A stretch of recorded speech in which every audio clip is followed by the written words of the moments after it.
Ngayon, may gift po muna kami sa inyo. Yui po. Oy, thank you. Saka jacket. Ito Yui jacket pa rin. Thank you, thank you. Red Warrior.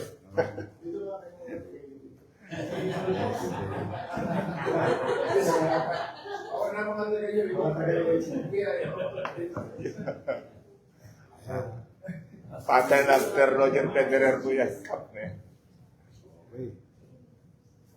Okay. Good afternoon, Magandang hapon po.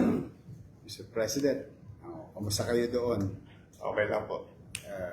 Na Palagi na po kami sumusunod sa LTU. Pinakauna po ako sumusunod.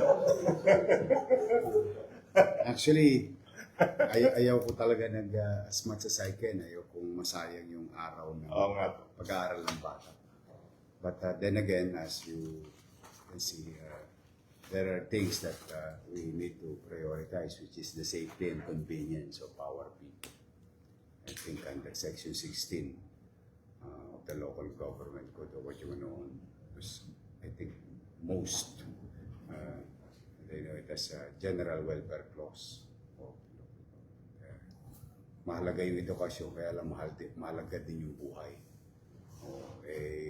Paano pa?